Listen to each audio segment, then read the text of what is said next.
Elvis Presley versus Freddie Mercury. Who was the ultimate showman? It's the ultimate clash of the titans. In one corner, the king of rock and roll, the man who shook the foundations of society with a single swivel of his hips. In the other, the god of rock, a four-active force of nature who could turn a stadium into his own private choir. One defined the birth of a genre, the other took it to the moon.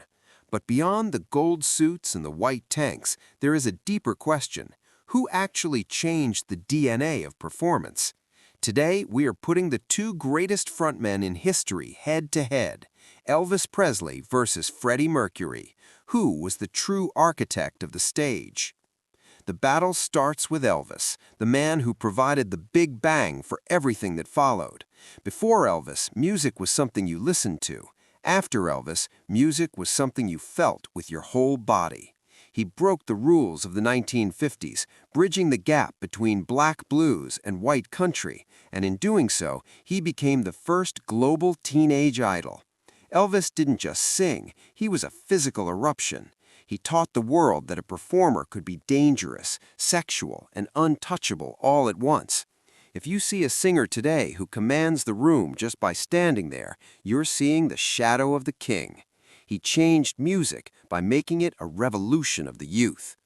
But then, decades later, came Freddie Mercury, a man who didn't just want to be a star, he wanted to be a legend.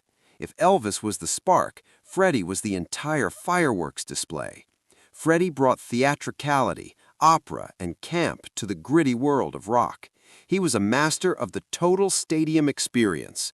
While Elvis commanded through his effortless cool, Freddie commanded through his sheer, unadulterated will.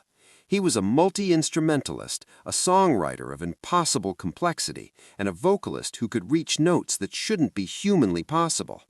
Freddie changed music by proving that rock and roll didn't have to be tough. It could be grand, it could be flamboyant, and it could be universal. The difference between them is the difference between presence and connection.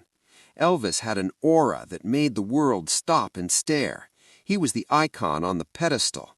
Freddie, however, had a unique ability to make the person in the very last row of a 100,000-seat stadium feel like he was singing just for them.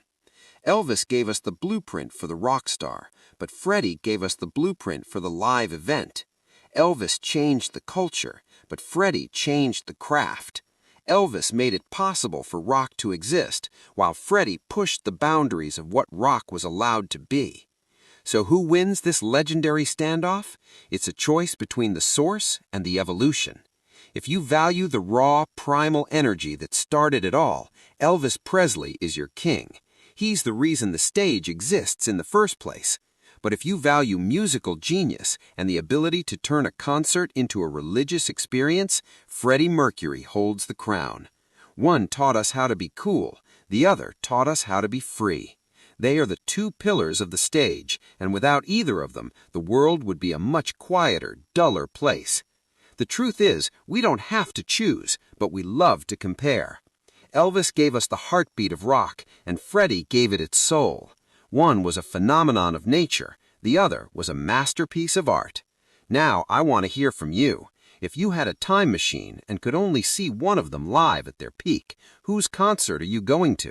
The 1968 Comeback Special or Live Aid 1985? Let's settle the debate in the comments below.